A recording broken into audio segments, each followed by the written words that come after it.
ప్రతి నెల వివిధ ఏకాదశులు మనకి వస్తూనే ఉంటాయి. అయితే పాపమోచన ఏకాదశి యొక్క ప్రత్యేకత ఏమిటి? ఈ వ్రత కథ వినటం వలన మనకు లభించేటువంటి జీవిత సత్యం ఏంటి? ఏం నేర్చుకుంటాం మనం? స్వామి పుష్కరిణీం స్నానం సద్గురో పాదసేవనం ఏకాదశం వ్రతం చాపి త్రయం అత్యంత దుర్లభం అని వరాహ పురాణంలో ఏకాదశి వ్రత మాహాత్యాన్ని వివరించారు.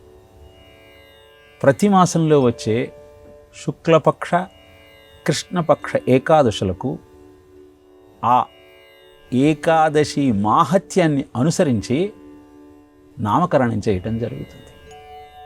అలా ఫాల్గుణ మాసంలో కృష్ణపక్షంలో వచ్చే ఏకాదశిని పాపమోచన ఏకాదశి అంటారు.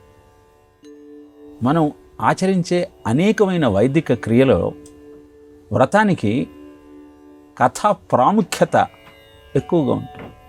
వ్రతం ఆచరించినప్పుడు ఆ వ్రత కథను తప్పనిసరిగా వినాలి. ఏ ఫలితం అయితే మంత్రానుష్ఠానం ద్వారా దొరుకుతుందో ఆ ఫలితము వ్రత కథను వినటం వల్ల దక్కుతుంది. పాప విమోచన ఏకాదశి యొక్క కథను కృష్ణుడే ధర్మరాజుకు వివరించాడు. పూర్వము మేధావి అనేటువంటి ఋషి అరణ్యంలో తపస్సు చేసుకుంటూ ఉండేవాడు. గంధర్వుడు అప్సరలతో సహా ఆ అరణ్యంలోకి ప్రవేశించాడు. అక్కడ ఒక అప్సరసకు తపస్సు చేసుకుంటున్నటువంటి ఋషిని చూసి ఆకర్షణ కలిగింది. దగ్గరకు వెళితే శపిస్తాడేమో అన్న భయంతో దూరంగా ఒక కుటీరాన్ని నిర్మించుకొని ఆ ఋషిని ఆకర్షించాలన్న ఆలోచనతో నృత్యము గానము చేయటం ప్రారంభించింది. మన్మధుడు ఆమె ప్రయత్నానికి సహకరించాడు. తత్కారణంగా ఆ ఋషికి ఈ అప్సరస మీద మోహం జనించింది. ఇద్దరూ ఆనందంగా కాలం గడపసాగారు. కొంతకాలానికి అప్సరసకు తిరిగి తన స్వస్థానానికి వెళ్ళాలన్న ఆలోచన కలిగింది. అదే మాటను ఋషికి విన్నవించింది. రేపు నా నిత్య నైమిత్తిక కర్మలను ఆచరించిన తర్వాత వెళుదుగానిలే అని అభ్యంతరం తెలియజేశాడు. అప్పటికే 4-5 సార్లు ఆమెను విడిచి ఉండలేక అలా ఆమె నిష్క్రమణను నిరోధించే ప్రయత్నం చేశాడు. ఇది సహించలేనటువంటి ఆ అప్సరస ఇప్పటికి 57 సంవత్సరాల నుంచి ఇదే మాట చెబుతూ ఉన్నారు. ఇంకా నేను ఎప్పుడు తిరిగి వెళ్ళగలుగుతాను నా స్వస్థానానికి అని చెప్పగానే ఆగ్రహోదగ్రుడైనటువంటి ఆ ఋషి 57 సంవత్సరాల పాటు నా తపశ్శక్తిని అంతా వృధా చేసిన నీవు పిశాచమైపోదువుగాక అంటూ శపించాడు. ఆ అప్సరస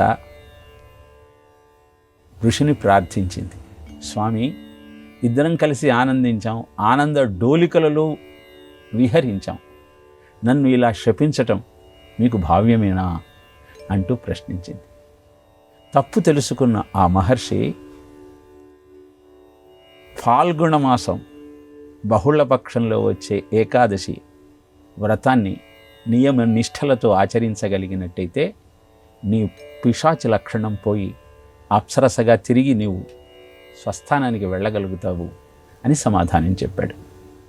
అనంతరము ఋషి ఆ అరణ్యాన్ని వదిలేసి తన తండ్రి దగ్గరికి వెళ్ళాడు.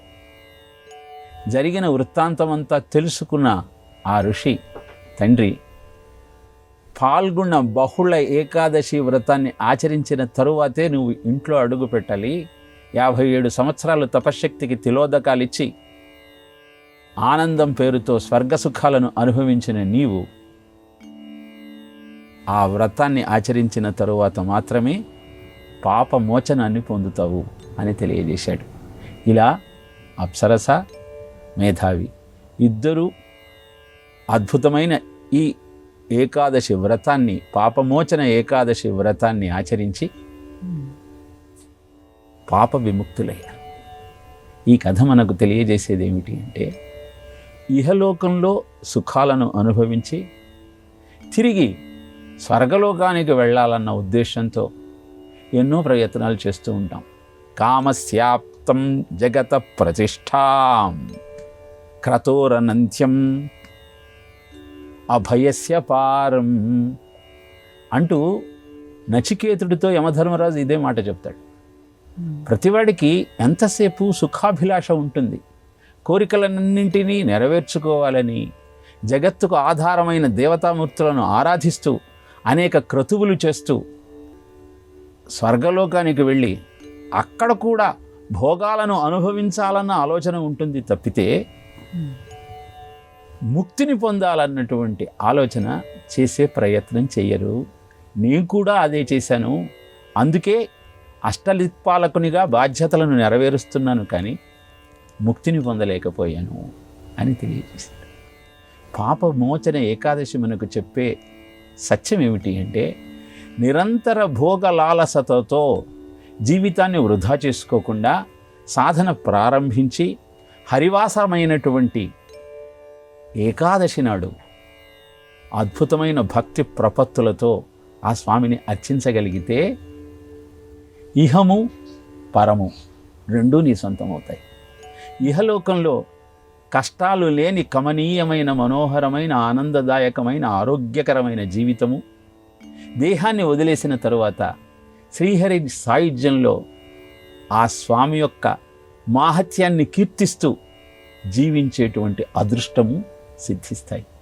అందుకే పాపమోచన ఏకాదశి నాడు వ్రతాన్ని ఆచరించి ఉపవాసం ఉండి విష్ణు సహస్రనామాన్ని పారాయణ చేస్తూ దేవాలయంలో స్వామి యొక్క దివ్యమంగళ విగ్రహాన్ని దర్శిస్తూ జీవితమంతా ఆ స్వామి యొక్క నామస్మరణతోనే గడవాలన్నటువంటి సంకల్పాన్ని చేసుకోగలిగితే అద్భుతమైన శ్రేయోపథంలో మన జీవితం ముందుకు కొనసాగుతుంది. అదే పాపమోచన ఏకాదశి ద్వారా మనం గ్రహించాల్సిన సత్యం.